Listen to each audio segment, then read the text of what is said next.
Hello everyone. In this video, we're gonna taking a look at various unencrypted protocols, and we are gonna sniff that using Wireshark, and also we're gonna look out the encrypted protocols and what happens on it. So let's dive into the video.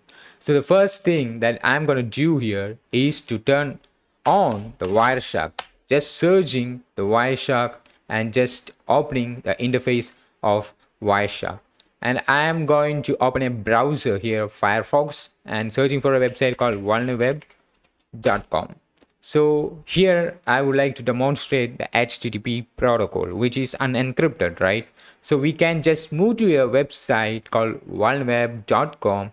In that particular website, I'm moving to the testphp.vulnerweb.com. Here I was able to see a sign up option, and basically this URL is HTTP, which is unencrypted, right? We have an option to enter the username and the password, and the username and password here is test. So I'm just entering the username and password here and click login. So once I logged into the HTTP protocol, which passes the information unencrypted. So here my sniffer tool Wireshark is there, and I think it was able to sniff that. So I am going to filter here by entering HTTP. While entering HTTP, I was able to see a lot. Like there are some requests, there are some protocols from HTTP, OZSP protocols are there, right? So these are HTTP protocols, right? I think this was able to get my login credentials because my login credentials are unencrypted.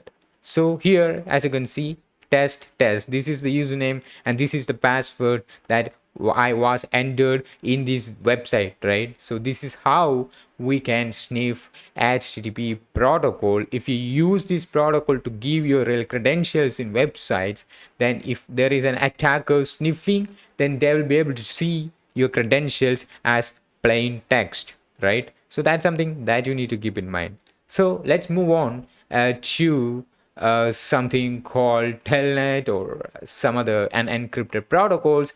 Here for the demonstration, I'm using metasploitable 2. So I'm just unmapping the metasploitable 2. Here I'm able to see a service called FTP, which is also unencrypted. Okay, so let's move on to the FTP. Do you know how we can log in using FTP? I'm just opening a new terminal tab, and we can just enter FTP and space the IP address of the target. This is how we are going to log in, right? But before login, we just need to start a Wireshark, right? So yeah, I'm just starting my Wireshark ETH0. It is started, and I'm just minimizing and entering, and this is asking us to enter the name of FTP. Here I am entering anonymous as the username, and password is also as anonymous. So I was able to log in using this anonymous login in the FTP. Suppose you are entering your credentials of FTP, like your username and the password in the FTP, then what will happen? So let's have a look on the Wireshark. And here I'm just stopping the packet capture, and when I enter in the display filter about FTP, which is a file transfer protocol, I was able to see a lot, right? We can see the user anonymous request, and the response here is please specify the password, and the pass is anonymous and login successful, right? So you can also just right click and click the follow and move to the TCP stream, and you'll be able to see here as properly, right? The user is anonymous and it is asking for please specify the password, and the user entered anonymous as the password, and the user was able to successfully log in the FTP, right? So user also entered list, which I entered ls, right? User also entered pwd, which I entered pwd, right? You see that, right? So everything that you do inside your FTP is able to sniff by an attacker. So because it's an encrypted protocol, right? As you can see, I entered pwd, I entered ls. This is what it is sniffed, right? Even the passwords or the comments that you're entering inside the FTP is also sniffable, right? let's move on to some other protocols. Like we have a telnet protocol. How we can connect to telnet? So we can enter telnet, and the IP here and the port number of telnet here is 23, which is the default port number of telnet. And here also it is running on port 23. So I'm just connecting to the telnet. Before connecting, we just need to start the Wireshark, right? So I'm just continue without saving, started packet sniffing Wireshark again, started the Wireshark, and let's move into the telnet. And as you can see, we have the login credentials also there, but in real life you don't have the credentials. So anyways, I'm just entering msfadmin and msfadmin as username and password in the telnet, and which is also an encrypted protocol. We can just stop the Wireshark packet capture and enter telnet, the protocol. Basically, you just need to specify the protocol in the display filter, and you will be able to see a lot about the protocol. As you can see in the length, in the info, you'll be able to see due terminal tape, due terminal speed, and a lot like bytes, data, will echo, and a lot more. Okay, you can just click one and just right click and follow and go to the TCP stream, and you'll be able to see a lot. As you can see, metasploitable login, msfadmin. As you can see password msfadmin, right? The password that we entered and the login credentials that you entered is there, right? So yeah, this is about the telnet, like the unencrypted protocol, right? How easy it, right? An attacker can easily sniff out it, right? So let's close this and let's look at some other protocols. Here we have SMTP, which is simple mail transfer protocol. I'm also starting this Wireshark packet capture again, and I am going to log in using SMTP. SMTP is basically running on port 25. You can log in SMTP by using the telnet command and changing the port to port 25. As you can see, I was able to connect to SMTP. When I enter ls, it's saying error. When I enter help, it's saying error. There might be any kind of errors, but here there is no password for SMTP. That's what I think. Anyways, let's have a look at the Wireshark packet capture.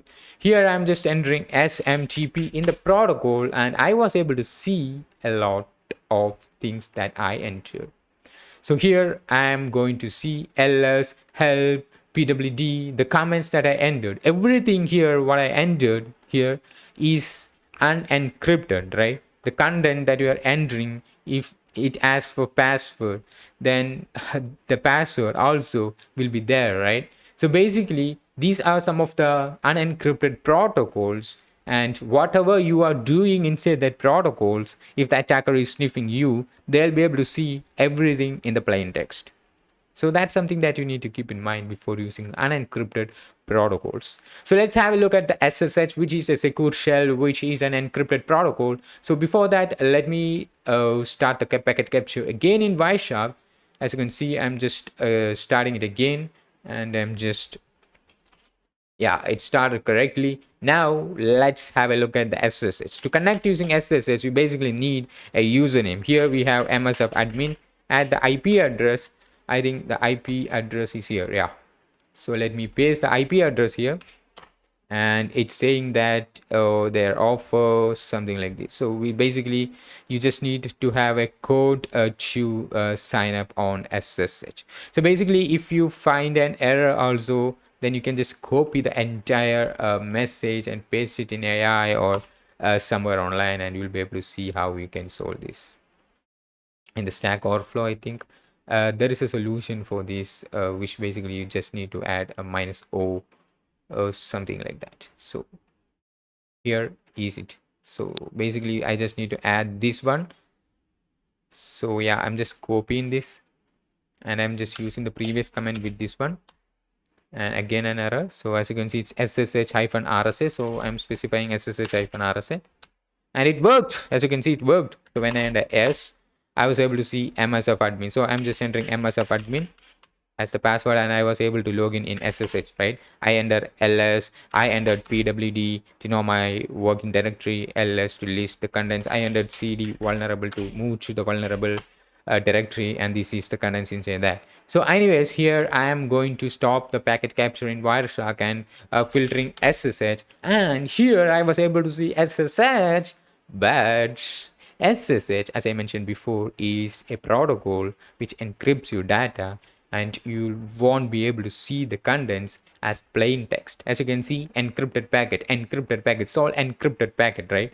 In the previous protocols that we performed are all unencrypted protocols, which you can definitely getting from the Wireshark, like easily getting in the Wireshark as plain text, but here it is encrypted, right?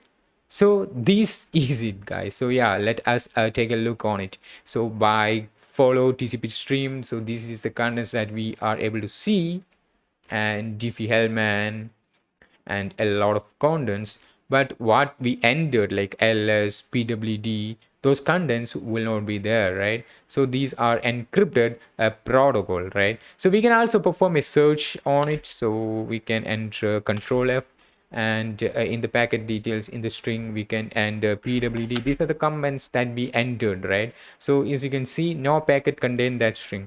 So we also entered ls. As you can see, it's not correct ls, but it's something different, right? Maybe it may be any others. So let me enter the cd vulnerable, so which we performed there, and as you can see, no package contain that string in its dissected display. So basically ls is from this false, which has ls, right?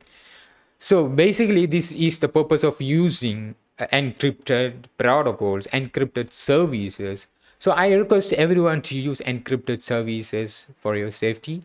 If you use unencrypted services, and then this is how attackers sniff your data and steal them so easily. So yeah, that's the end of the video, guys. I hope you enjoyed this video, and I'll see you in the next one.